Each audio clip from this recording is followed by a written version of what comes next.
Please turn off your cell phones so that we are not interfered with. If you haven't been in a meeting before, the way it happens is staff will give us a staff report, and we will the Plan Commission will ask technical questions. And after that, we bring it back to the commission. We ask the applicant to come forward and talk, and then the public has an opportunity to talk. Then we bring it back to the commission for a vote. Okay, I think we're ready to call the roll. Mitchell? Here. Perry? Here. Stengel? Here. Koulibaly? Not here. Davy? Here. Ford? Groth? Here. Kiefer? Here. Marshall? Here. Come on up. You're up until, oh, sorry, Hintz? Present. Prop. Here. So until Mr. Koulibaly would join us, if he does not, you can continue. If he does, then as an alternate, you'll have to step out. But until we get to that point, come on up. So Okay. 9 present. Okay, and we just have one remotely right now. Correct, 1 remotely. Okay, great. We have the minutes of June 16. Justin, did you need something? No. Oh, okay. Just saying hello as the remote. Hello, Justin. I can't hear myself, so I'm going to take my mask down. You have the June 16 minutes. What's your pleasure? Motion to approve? Second. Discussion? All in favor, say aye. Aye. Opposed? All right. Who was the minutes are second? I approved. missed it. Thank you, Margie. First item is street right-of-way dedication on the east side of the 2900 to 3000 blocks of Clearville Road. Any site inspections? Don't see any. Bear with me just a the second. chair I gotta will- get Justin sharing so he can see what we are looking at. Okay. The chair will accept the staff report as part of the We record. got a microphone. And go ahead, staff. Thank you, Madam Chair. The city is requesting the acceptance of street right-of-way along the east side of the 2900 and 3000 blocks of Clearville Road. Up on the screen, I have an aerial shot showing the proposed dedication. It is rotated 90 degrees, so you can get a better look at the surrounding area. This request involves a 1.7 acre area of land consisting of the easterly mapped Clearville Road right-of-way, plus an additional 17 foot wide by roughly 1,250 foot long strip of land owned by United Cooperative. This area is located on the east side of Clearville Road between State Highway 91, which would be on the right side of the air photo, and Transit Drive, which is on the left side of the proposed dedication. This area was recently attached or annexed into the city by the approved by the Common Council on July 14th for the purpose of this right-of-way dedication, with the end goal being to dedicate a 50-foot path on the east side of Clearville for a 50-foot right-of-way on the east side. The purpose of the dedication will allow for roadway improvements for access into the Southwest Industrial Park. Slide here. Okay, here we are looking north-south again. Clearville Road outlined in red for the proposed dedication. On the north side, you see Transit Drive, which will be a new road entering into the Southwest Industrial Park expansion area. This dedication will be used for roadway improvements and improve the vision triangle safety on Clearville Road near the intersection of Transit Drive. The intersection will allow for multiple trucks to make movements in and out of the park fees and improve the functionality of the city's industrial park. This dedication will also allow the city to plan for a future when Clearville Road is reconstructed to city standards. With that, the western side of Clearville Road is already in the city, so this is kind of a final missing piece for the city to start planning for the eventual reconstruction of Clearville Road. This dedication is part of a land exchange agreement between the city and United Cooperative. In exchange for the right-of-way dedication, United Cooperative will receive approximately 3/4 of an acre of land located within the industrial park adjacent to the railroad to allow for additional spur development. With that, staff is recommending approval of the right-of-way dedication on the east side of Clearville Road as presented.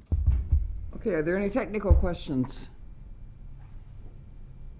Any technical questions? No? Then we'll open it up to public comment. I think we don't even have an applicant, do we? The city is the applicant. City is the applicant. Right. We're opening it up to public comment. Anybody want to speak on this item of the, what are we talking about here? The street right-of-way dedication. Anybody want to speak? Okay, seeing none, back to the commission. There's no applicant. Commission, please, we need a motion first. Motion to adopt the findings and recommendation as stated in the staff report is what I need. I'd make that motion. Second. Okay, discussion. Any? Seeing none from Justin either? Okay, we're ready to call the roll. Mitchell, Aye. Perry, Aye. Stengel, Aye.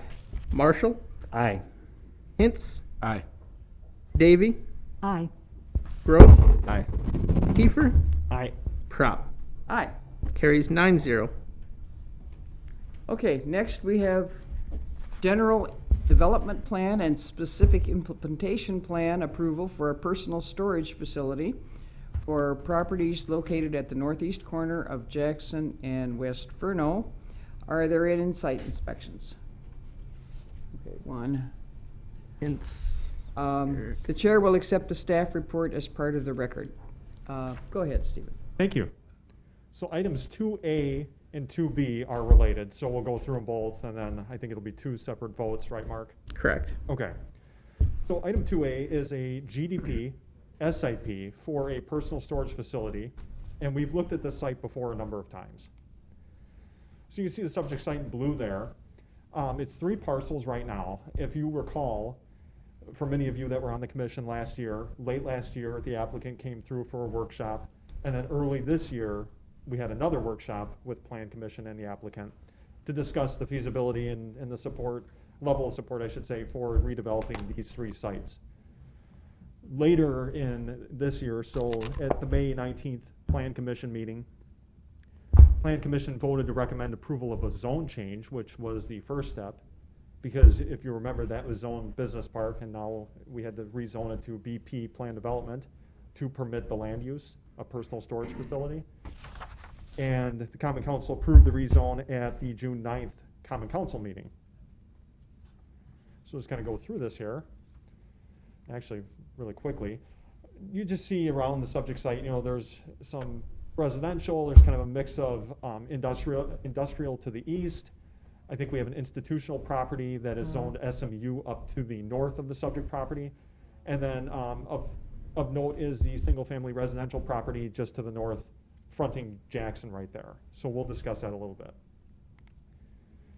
Again, an aerial of the subject site, you know, just showing you in more detail the 3 parcels. One of the parcels had a deteriorating single family home, which would be removed. We'll get into the site design here. So what they're proposing is 5 buildings. Building A on the west side of the site, and then buildings B through E more towards the eastern half of the site. And then you'll see there's a single access drive off of West Furnall. That is the access into the site, so just one drive. The building on the west, Building A, is a 24,000 square foot controlled, climate-controlled storage facility. That would be a 2-story building with climate-controlled storage units, offices, I think a call center, an elevator, and then buildings B through E would be mini warehousing. Those would be just kind of your standard repeated storage units throughout.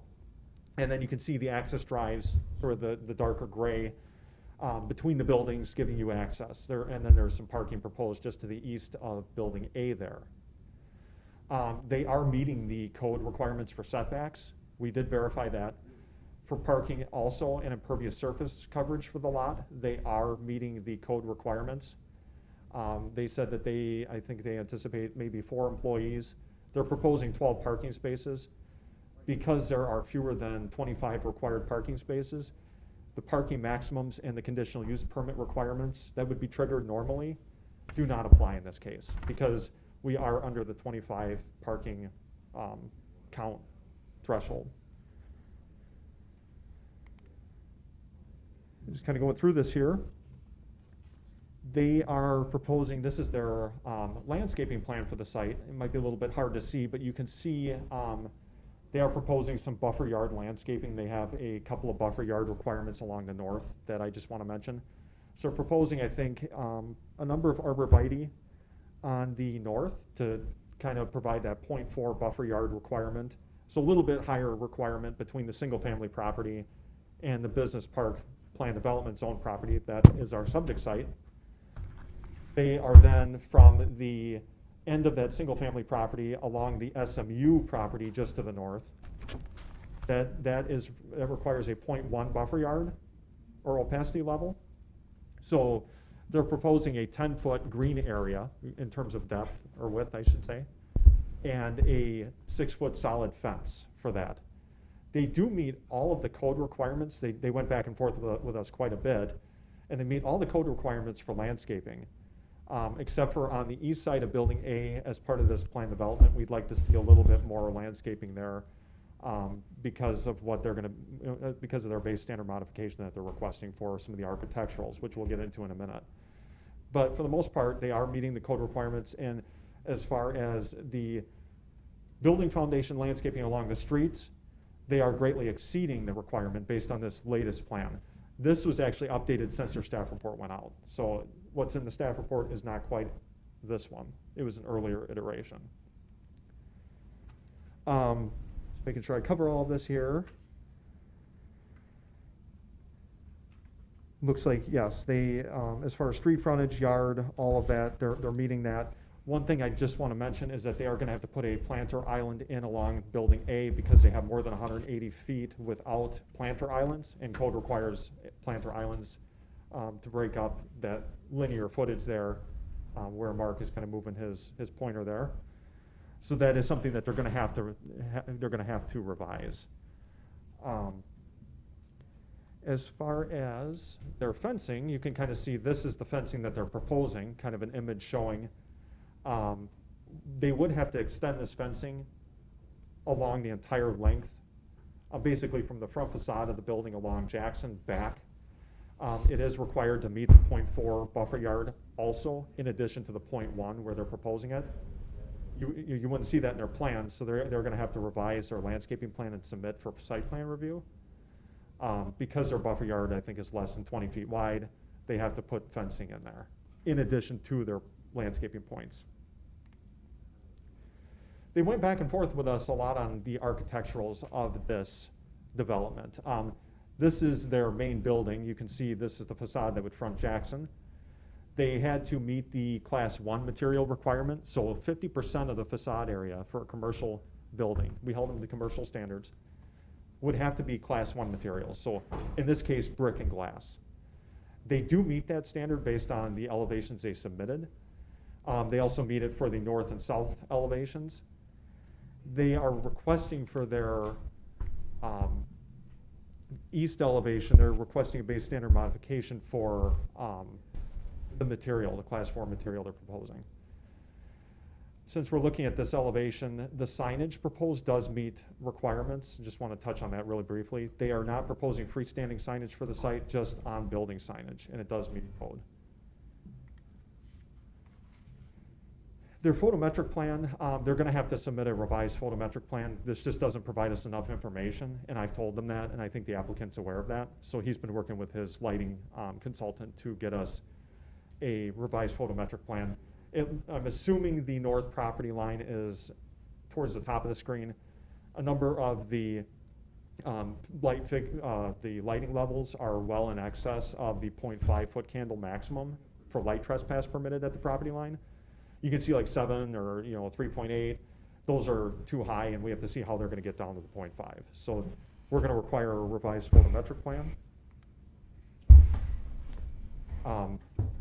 Building elevations here, you can see on the bottom, I just want to mention that is their eastern elevation where they're requesting a base standard to allow the use of class 4 metal paneling for that facade. That's the only one that does not meet the code requirements.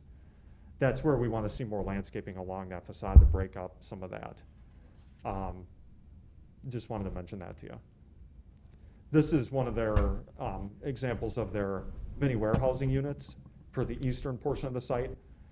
These, the main thing is they just have to have 15% class 1 materials for their south elevations that are facing Furnall. So they're gonna have to switch out their CMU that they're proposing in these elevations for brick. Just another example, just showing one of their buildings there. I think they're proposing 2 different ones, 2 different elevation types, I should say. And then with that, we are recommending approval at this time based on the changes they've made to their proposal. The main thing that they're requiring as far as BSMs, they are requiring a base standard for the use because a personal storage facility is not permitted on a business park zone parcel. So they need the BSM to allow that. They also need the BSM to allow class 4 materials on only the east facade of building A. And then just these conditions here. We recommend approval with the findings listed in the staff report and with these conditions. So, allowing these BSMs, class 4 cladding materials not being permitted on any other facades of building A, just on the east, not on any of the others. Just want to note that we're recommending that we require the applicant to install at least 300 landscaping points of year-round landscaping that's going to be effective at screening the east facade of building A. Applicant would have to install 1 planter island, as I mentioned, along building A in the parking area. Applicant would have to install the 6-foot solid fence for the buffer yard where that 0.4 opacity level is required, where that single-family property is. I know they have the arborvitae, but the fence is also part of that. That would be required for that buffer yard. As I mentioned, buildings B through E, at least 15% of the facade area on the southern facades only would have to be brick matching the brick on building A. We would require a lot combination for obvious reasons. It'd be one site then and clean it up before they develop this site. I mentioned the applicant would have to submit a revised landscaping plan and a revised photometric plan, and then the signage would just continue to meet ordinance standards. Okay, thank you. Technical questions? Tom? Where would snow be stored? They do show it on their site plan, I believe, or they had a few locations. If I go back. Oh, I think it's kind of hard to see, but I think they have some rectangular areas. Bubbled out areas. Yep. Oh, biofilter? No. Those. What are you pointing to, Mark? Snow storage areas. So the east and the first south one, or even the second south one, is somewhat of a concern since we've already, since we've been apprised of a moisture issue on the neighboring lot. And that's a concern to me that we don't do anything to increase that and actually even figure out a way to decrease that with this development. There's nothing like trudging wheelchairs through water. And that would be a large concern for me as part of this. Yeah, and the applicant has not provided final stormwater management plans yet. They'll have to prior to any construction of the project. They've shown basically these concept locations for where stormwater management and swale will take place. Obviously, we'll have to get a much more in-depth plan for stormwater management before anything could be finally approved. And I just heard from DPW, Mr. Godey stepped up here and he told me that it is a problem where they're showing some snow storage near their bioretention area, that wouldn't be acceptable. So that's gonna have to be looked at and revised. Just wanted to note too, sorry, I forgot this. The property owner from Lakeside Packaging Plus to the east on 100 West Furnall did get notification about this project, and he sent us an email just stating that his location is directly east of the property, and he is concerned about the snow storage or snow melt from this property. He's had some flooding issues from snow melt coming from the corner property. All of the snow melt from the corner lot runs directly towards his property. He stated he didn't see any retention pond on the proposed project, so he just wanted us to look at that. And you should have a copy, Justin. You should have got an email with that in it, I hope. So everyone should have a copy of that correspondence as well. Okay, other technical questions? You have any technical questions, Justin? Question, Go ahead. we previously talked about sidewalk, and maybe it's here and I just can't see it given the images that were provided, but are you still, considering incorporation of sidewalk or legending space so that when appropriate sidewalk is installed? We will have to address sidewalk yet. I see Steve coming up to answer. In reading through staff comments, it looks as if the right-of-way was being required to be graded to accommodate sidewalk in the future, not that it was being required to put in just through this single lot at this point in time, as it would not connect to anything, but the site needed to be set up to accommodate it with minimal changes. Yeah, and that'd be consistent with how we've done a lot of these areas that are in the city, but there's nothing to connect to minimize, city impact in the future. They're graded and set up for the sidewalk to be put in. That way, at the time that we can put sidewalk in, the minimal work is needed by the city to do so. Just, that works great. I didn't want to have, the owner put trees in that end up and everything just estimated because they put in more trees where sidewalks. Yeah, great point. As we get a little into the final plan set, we'll have to make sure those trees are all spaced so they're outside of where that established sidewalk grade needs to be.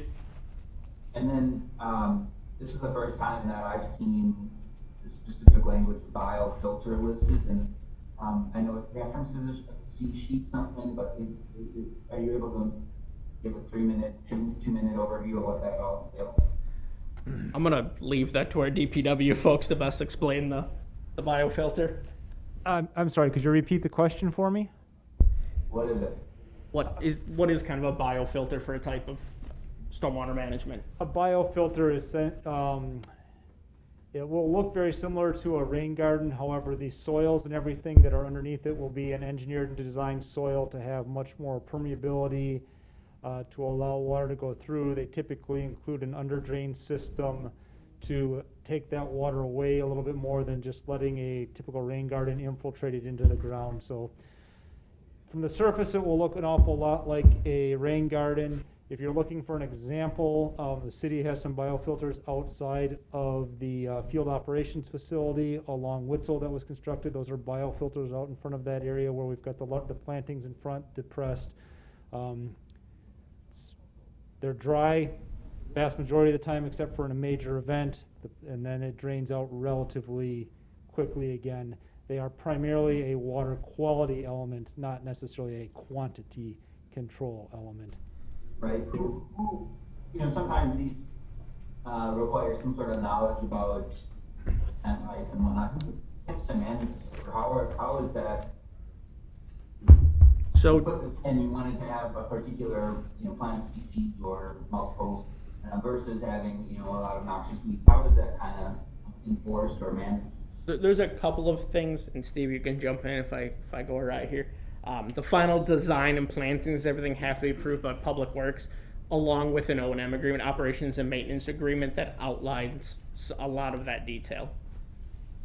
And O&M agreements are a relatively newer requirement. I believe that came in to be with the 2000, I believe it was even post 2012 that O&M agreements were starting to be required by the DNR being agreed into the city, where we actually have a little bit more enforcement, and there's actually a more written document about what the property owners need to do to maintain these facilities, just so that they actually have a clue as to what they're supposed to do versus as staff changes and it's just a depression in the ground that gets grown up and turned into a invasive species mess. Thank you. Okay. I have a technical question, I think. I don't know if we had the 4 storage buildings when we had a workshop the last time. Did we have 4 or did we just have 3? I think we originally had 3, and then they increased it to 4. That's what I thought, because so. It's right like- now, to me, it looks crowded, and it looks like there might be a problem with snow storage, let alone runoff, you know, a way to keep the runoff off the next door neighbors, which of course they are required to do. Mhm. So I just raised that as a concern, and then the applicant can speak to it. Any more technical questions? Margie? That had occurred to me also, Kathy, and I'm surprised with that much hard space. I mean, it's like 67% or something, that there wasn't some kind of, I mean, that biofilter's not very wide. And there's also, that's the same thing, Steve, that's out in front of Coughlin Center, right? I'm sorry. Not a problem. It's very similar to the Coughlin Center. I think the Coughlin Center had a few other features in it that may make it technically slightly different, but it's, yes, basically going to be a very similar feature. Okay. Thanks. And they have not engineered that, so that may have to grow. I mean, the applicants here, we're gonna ask them how far they are on civil plans. Know if that's the final size, if it will have to grow or not. Is there something that can be done elevation-wise also that would prevent so much moisture going to the property to the east? So the city's stormwater management requirements require that they maintain their water on site. They can't have that flow onto the neighbor. Essentially, the discharge requirements are all of that they have to discharge it to a water of the state, a stormwater easement, or the right-of-way. So they can't discharge it to an adjacent private property. Thank you. Any more technical questions? Okay, if not, we'll open up public comment, and first of all, request a statement from the applicant.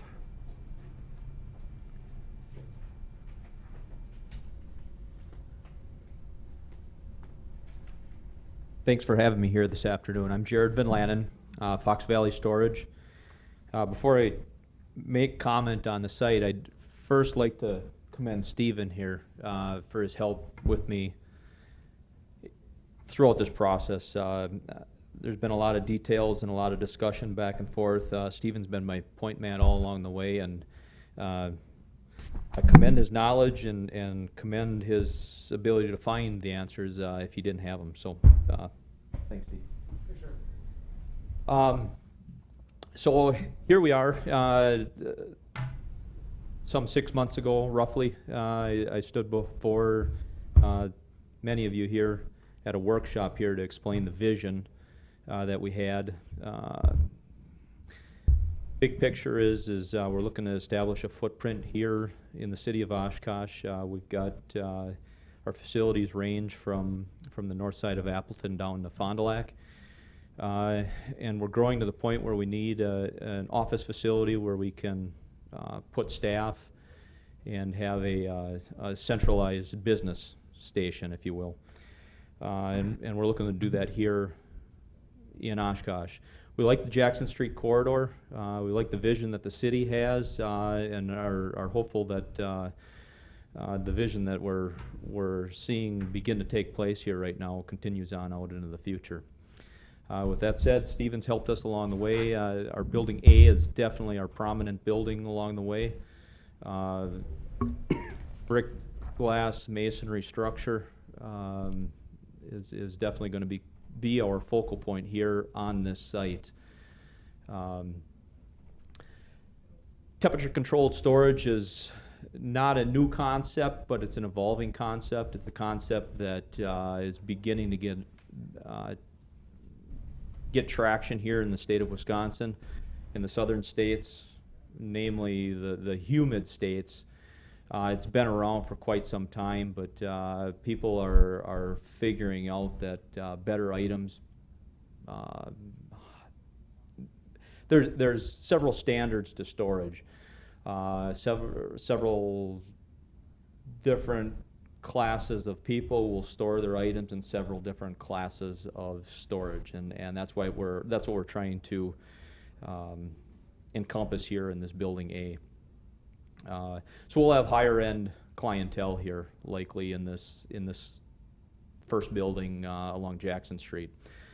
The buildings B, C, D, and E, if I can call them standard storage, I'll call them just that. But if any of you have been around or toured any of our family facilities, you'll see we keep a very, very tight eye on groundskeeping and a professional appearance. So rest assured that'll go along with the entire site here before it's all through.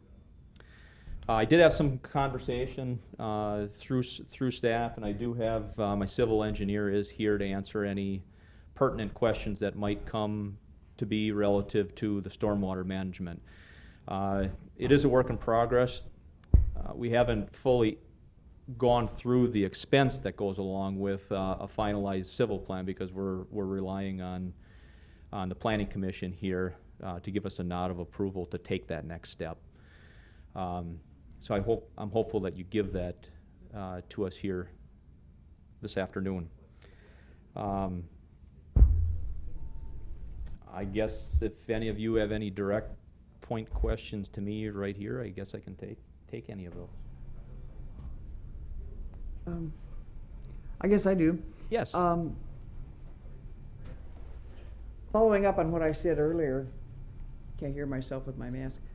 Following up on what I said earlier, I'm wondering if there's one too many buildings, storage buildings on the site, and might you have to remove that last building or change things around if stormwater cannot be accommodated? It's sort of a question in the sky that maybe you can't answer right now. I would have to definitely agree with you. It is a derivative of what the site can handle.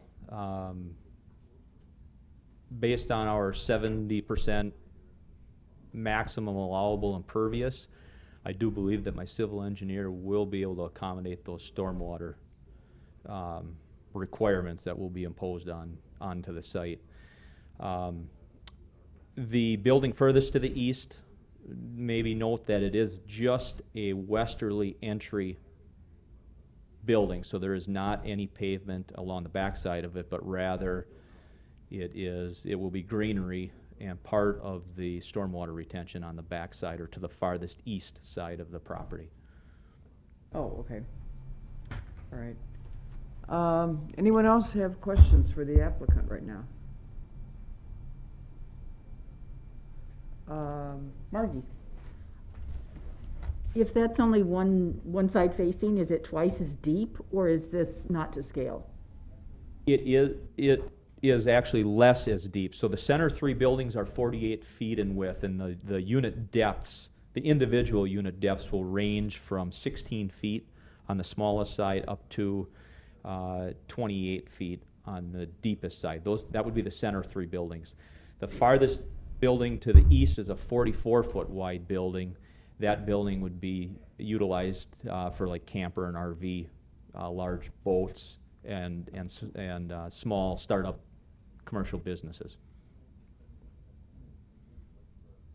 Not to operate out of it, just to store things? Just to store things. Okay, Yep. thanks. A good example, I've got two HVAC heating contractors. They store furnaces, overrun so that they can buy in bulk and get better pricing. And in another unit that we've got up in Greenville, I've actually got two plumbers that buy their piping, like white pipe, and they store that there. Any other questions for the applicant right now? Okay, seeing none, thank you. They'll have an opportunity to come back and. Okay, thank you. Anybody else wishing to speak?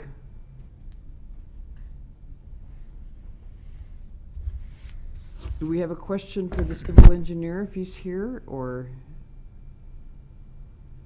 I wouldn't mind hearing more about how they'll mitigate that water. If you don't If mind. we could. Yeah, no problem. You pointed out that you're here, so we'll call you forward. Thank you. Get your name and address and your, Yeah, thanks for having me. My name is Ben Hamblin. I'm a civil engineer for McMahon Associates. Jerry and I worked on this site together, and like Jerry said, you know, there were staff comments coming through, but we held off on addressing them until we got through this iteration with Plan Commission first and got our approvals, and so we can take into account everything that in one revision. Just thinking back from all the comments that Steve had said, snow storage won't be an issue. We have storage along the perimeter, basically. I know the city has a requirement for no storage of snow within the biofilter or a detention area, so we'll remove that. That won't be an issue.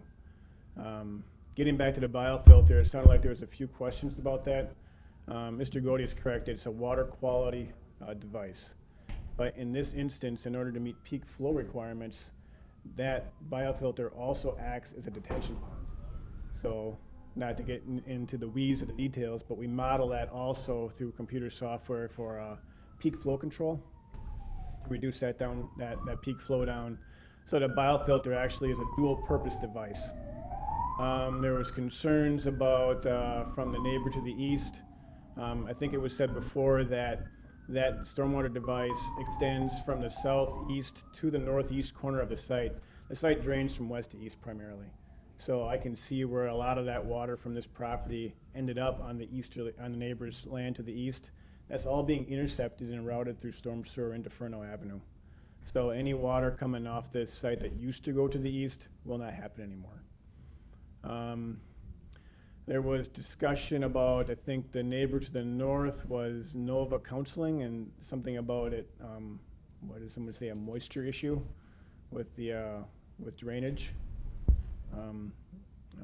We don't have any impervious surface draining off-site into the property. There's that 10-foot buffer, is a little bit of 10-foot grass that drains north, but nothing like what had happened before. In fact, based on the topographic survey, there's an existing swale on their property that drains from west to east at a fairly good slope. It's kind of in their woods, so I'm at a loss to say where there's a problem with drainage over there. It looked like it was pretty good to me. Maybe it's further north on their site where water just can't get from point A to point B up there, but right along the neighbor's property line, it looks like it's pretty substantial. We should be okay.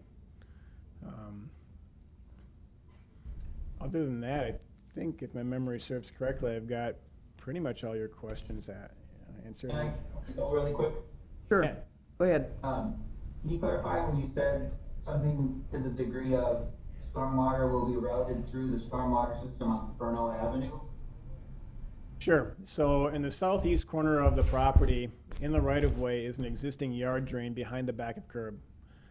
As proposed, and that yard drain drains into the storm sewer within the right-of-way, or within Furnall Avenue, excuse me. So what we're going to do as part of this project is remove that yard drain, since nothing will be draining to it anymore. The only thing that yard drain served was this property, and it's going to be directly connected to the outlet structure for the biofilter.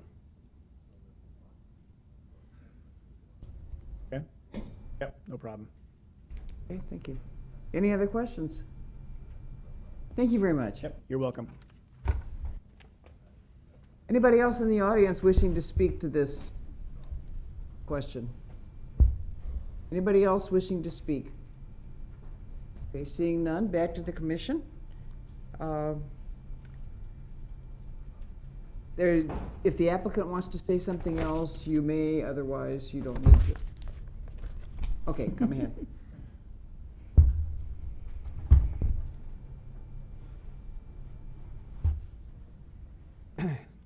So I'm under the assumption, and Stephen just helped me out with this, we've all got the same Plan Commission staff report, correct? Yep, you should. Okay. With that said, if we could just turn to page 12, and I just want to talk about a couple of the points that Stephen had made mention of here. As an applicant, I am not objectionable to items 1, 2, 3, 7, 8, 9, 10, and 11. Items 4, 5, and 6, I'd like to just speak briefly on if I could. Sure. Item number 4 reads, applicant shall install at least 300 landscapings of year-round landscaping along the east facade of Building A. Stephen, if you could just speak briefly on this, about what we had talked about. Just I want to make sure we're all on the same page here, and then we'll come back to it if you don't mind. So, and I can speak to that. Oh, go ahead. Thanks, Mark. So the reason we requested that is the east side of Building A does not meet the design standards requirements for the city, and the applicant is asking for a base standard modification. In conjunction with that, we have a code requirement for the amount of foundation landscaping required along the primary building entrance. We're deficient on what is required for the primary building entrance, and we're deficient on the materials. We understand what you've done with beefing up the north side, the west side, and the south side of the building. And we're comfortable granting you that base standard modification. But to offset that base standard modification, we are asking for that increased landscaping to make up the difference of why we grant you the base standard. Under the city code, when we do plan developments, there is a trade-off. You ask for something that you're not permitted, and staff and the Plan Commission and Council ask you to justify that by doing something else. So we're granting base standards for use of the building material. We're also granting a base standard for use of the property. Personal storage is not a permitted use. So we're making an exception to allow that use. Again, to trade that off, we're asking you to increase the landscaping. So that's where staff is coming from on that request.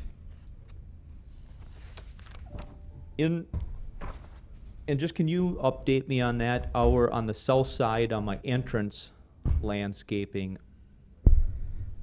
how or where am I deficient? No, east side. Oh, on the east side. East side. South side, you're great. South side, I'm East. I'm This great. is related to the east side. Just the east side. So it's Just the just east the side. foundation portion. Yep, you can beef up that foundation with some additional landscaping, some evergreens, arborvitaes, yews, things like that. They're going to give you a high point value to get to that 300. So and I'm just getting species specific here because I had requested arborvitaes of my landscape designer, and he multiple times told me not to plant them because it being on the east side and close to the building, that I was not going to have success in keeping them alive. Yeah, and that's So if we can just trade species. yep. There's a number of species we can work with you on. Okay, wonderful. Okay, perfect. And that's all I have on point number 4. Let me chime in really quick. So I heard Stephen also mention that you would need to put an island in. I thought that's Correct. That's number 5. You're on it. Oh, okay, point number 5, we're right on to the island. I am going to just add a little bit of plan detail. And I don't know how we share this, but my civil engineer just brought a semi-tracking detail that shows how a semi would come in, back up, and move in and about in between Building A and Building B. And the reason that I added this after I had received the staff report is because it definitely will be imperative that we are able to receive tractor-trailer type traffic. Having a island or multiple islands within Building A and Building B it's not gonna work for the flow of traffic. And if I can just share this plan or pass it around, I guess that would be the best way to go about it. There's 4 copies here, actually.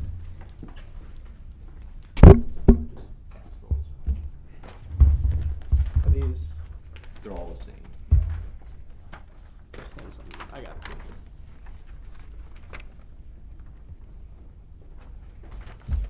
You guys might have to share a little bit, sorry.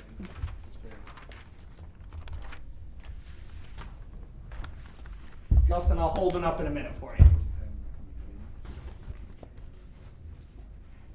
I'm surprised that you wouldn't be able to fit, I mean, I don't know what the requirements are in terms of the location of it, but that you wouldn't be able to fit it, somewhere near the, I guess they're actually correct.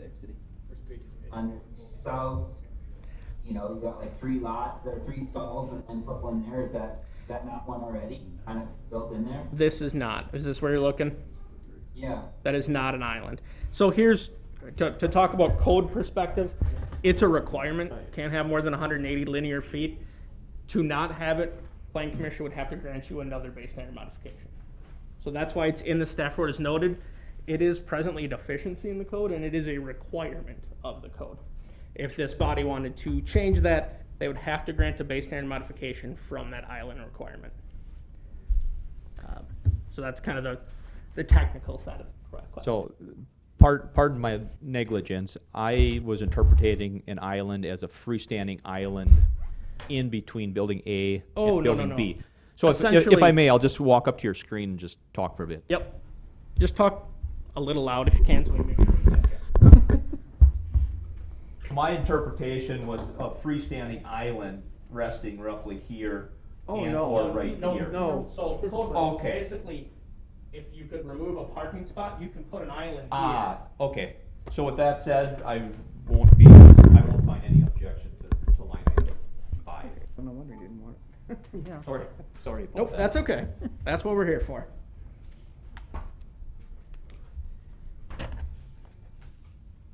So then the last item, being line item 6, applicant shall install a 6-foot tall solid fence between the north facade of building A and the plantings in the buffer yard along the north edge of the site.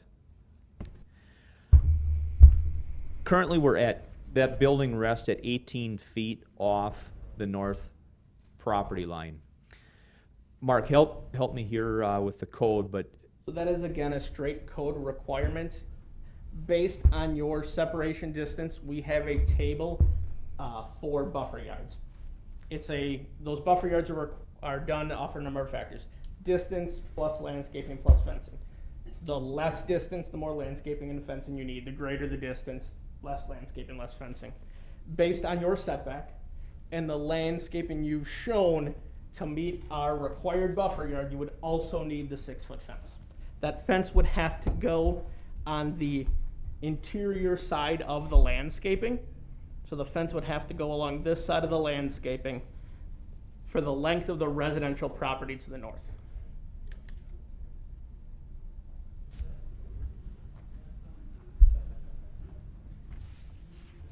so if I understand buffer yard landscaping, if I were to move the building south, the building A south by 2 feet and increase that buffer yard to 20 feet, could I eliminate by code that fence? Bear with me a second.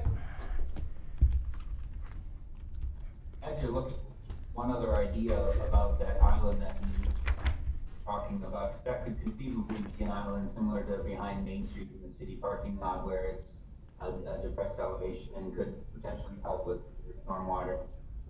Yeah, there's a minimal planting requirement that's required within it, but you can also use them for rain gardens, bioswales, some of that stuff.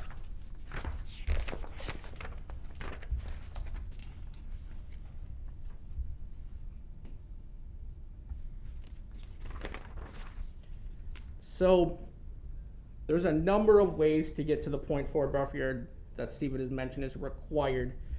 At 20 feet in setback, you would need a 44-inch picket fence plus 330 points of landscaping per 100 linear feet of property. At a 25-foot setback, you could have no fence and 440 points of landscaping per linear foot, or per 100 linear foot, excuse me. So if you could get to a 25-foot setback, that'd be about a 7-foot move of that building. You could buff that landscaping up to a point where you don't need the fence. So there's that trade-off of do you want more landscaping or less landscaping with a fence?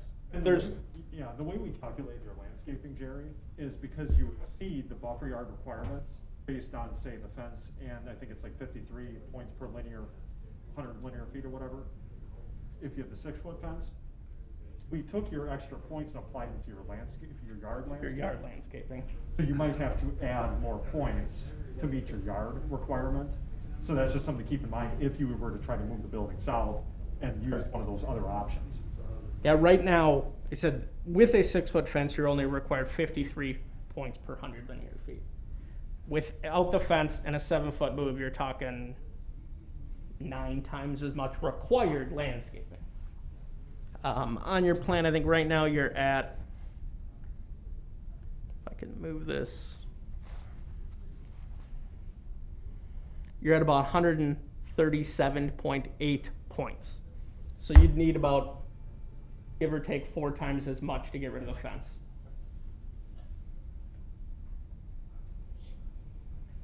Okay. I So think there's options. we've got options. Okay, wonderful, thank you.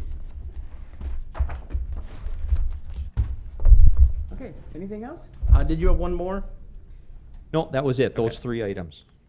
4, 5, and 6. Thank you for going through it so carefully for us, making sure it's okay with you and with us. Yep. Thank you. All right, commission, we need a motion. Motion to adopt the findings and recommendations as stated in the staff report. Second. Okay, Who was that, sorry? The second? Nope, that was- Thank you. alrighty, Fine job. discussion. Tom? I still can't do this. It's just more lipstick, but I think we might be premature in making these decisions tonight because we have in front of us that we haven't gone over the envisioning North Jackson Street plan, and there's actually a page devoted to the Furnall node focus area. And that particular corner lot is listed as mixed use with retail and neighborhood services. Now, storage may be considered neighborhood services, I don't know. But the way it feels to me now is it doesn't fit within this envisioning North Jackson plan. Plus, we have a lot of BSMs that we even have some questions over tonight. So I'm wondering if it's the cart before the horse right now until we understand what this envisioning North Jackson plan is. But I still don't see that it fits within what is likely desired for that particular area. Okay, anybody else, comments? Discussion? I got one. Justin? I know he's done a number of different material type demonstrations or photos and whatnot. The latest staff report wasn't necessarily the most clear on what the sides would look like. For example, the south side along Furnall. And I know that we had that one presentation where somebody showed a photo and the material had like this weird look. And so if we vote on it today, we would, I think, just be voting on good faith that, what it will specifically look like. So I guess that would put a lot of responsibility or, making sure that city staff was ensuring that the product was as expected. I think it'd be great to have maybe if the applicant address that if you want to. I believe that it's just a brick material, straight brick. So I'm not sure if you are referencing the sample that I dropped off here at the city. The sample that I had dropped off was, That was for the east, correct? actually that was a McElroy mega rib panel that the YMCA's have adopted as their protocol for side material. That material, I might say many weeks ago, we've already set by the wayside. None of that material will be utilized. I was requesting the use of that on the north west and south facades. And through my discussion back and forth with staff, the south, north, and west facades are all now block, glass, and brick per code. So they're pretty, I don't want to say standard, but they're brick, they're CMU block, and they're glass. None of those kind of unique materials necessarily that we've dealt with in some of the prior projects. And that's for the other, EC, whatever, not, I know that sounds like what it was for A, and I know that's our main Oh. priority, but I was just curious, the south-facing edge of, the other four, the four, You're talking this one? yes. Condition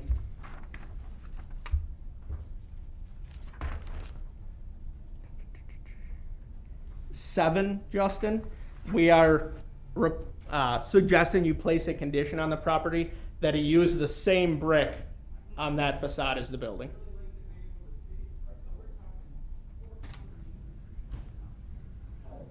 Thank you.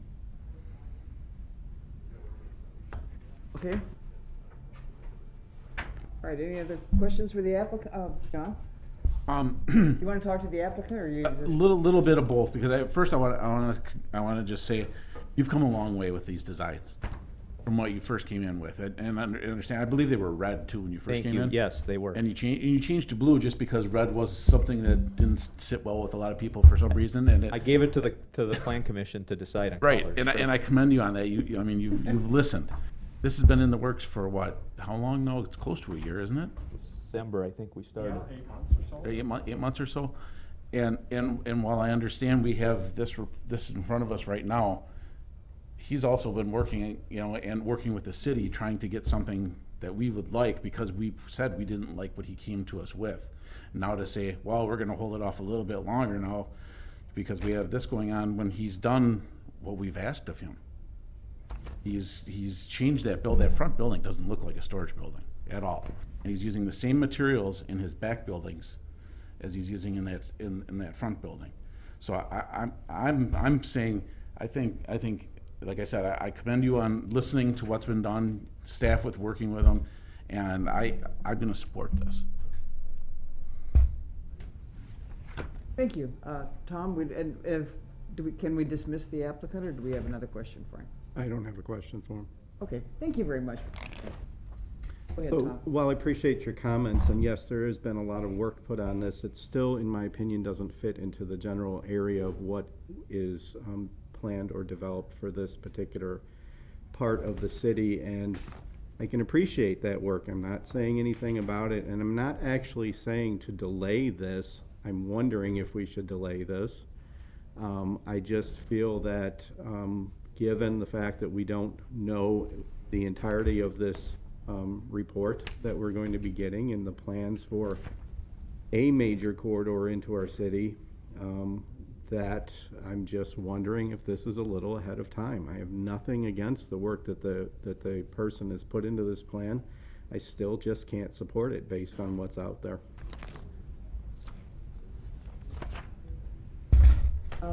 I have a comment. I agree with John that he's come a long way. He's done what we asked him to, and this plan could take several months before it gets approved. We kind of crawl. I don't know what the time frame is.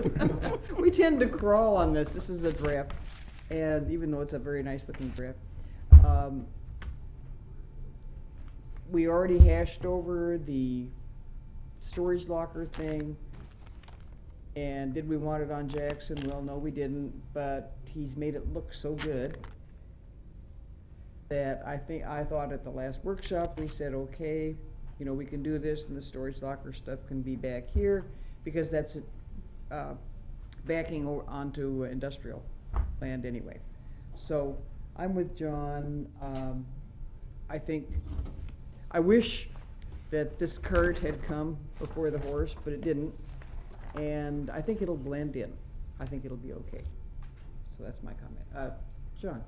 Yeah, I think it's a vast improvement over what we have now, and there's so much property in undeveloped or areas that are ripe for redevelopment, that I think this will fit well if and when those other developments come forward. So I think we have a good opportunity here to see part of Jackson Street developed into something better than what it is now.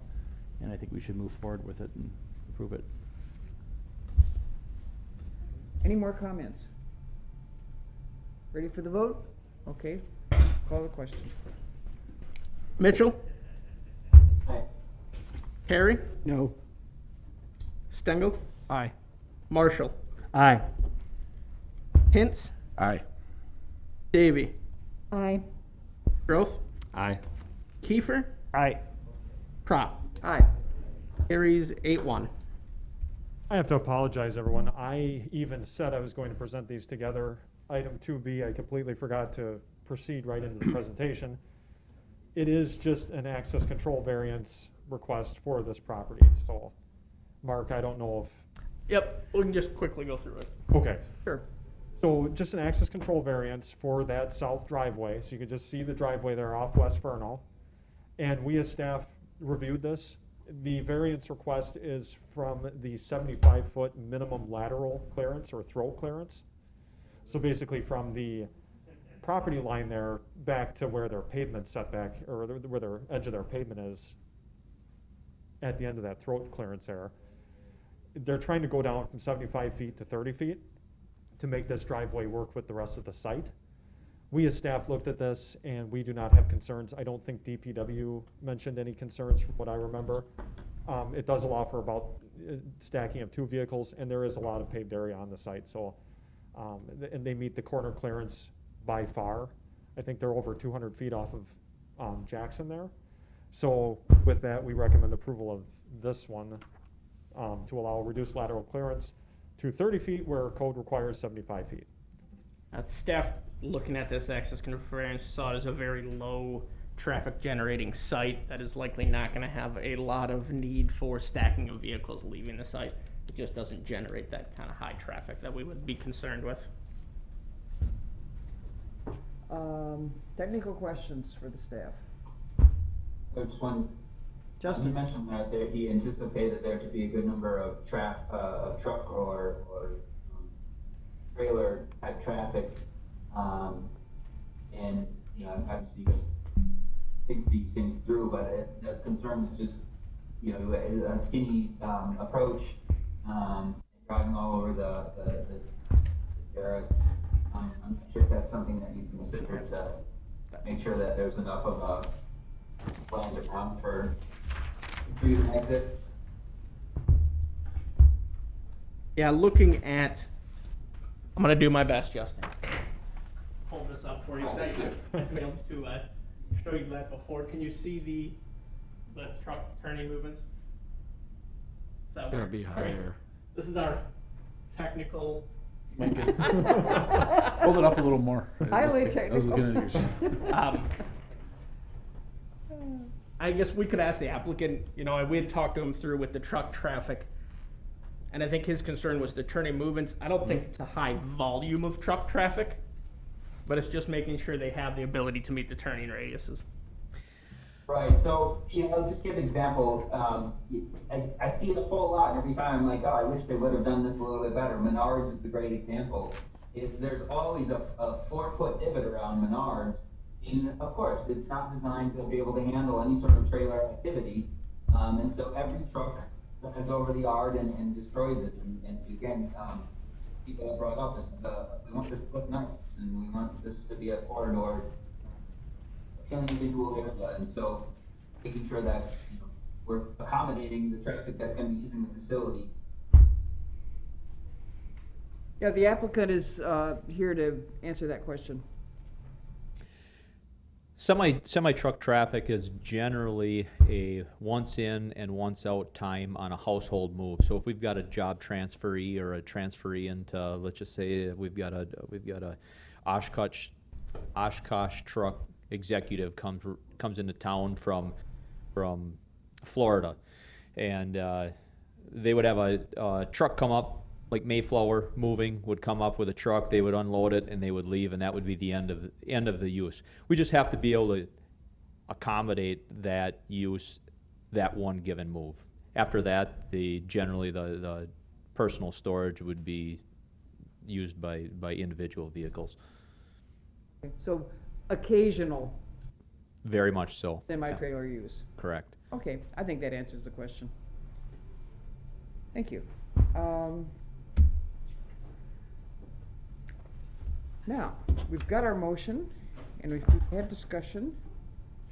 I think we Ready still to need to vote? actually technically open it up for the applicant. We kind of intermix that. Oh, Yeah. okay. Applicant again, We applicant. kind of mix technical and public Yeah. comment. Second call to the applicant. Okay, I sense that we're ready to vote. Is that correct? Hearing no objection. I think we're okay. Have a motion? We need a Motion to motion. adopt the and a- findings and recommendation as stated in the staff report. Second. Thought we had it, maybe we didn't. Now we're ready. Discussion? Discussion, yes? No discussion? Okay. Mitchell? Aye. Perry? Aye. Stengel? Aye. Marshall? Aye. Hintz? Aye. Davy? Aye. Groth? Aye. Kiefer? Aye. Prop? Aye. Carries 9-0. Okay. Nothing else in the formal meeting? No, we do have, We have workshops, but nothing We right need now. a motion to adjourn? Yes. Motion to adjourn. Second. All in favor? Aye. Aye. Okay. just to make sure I got that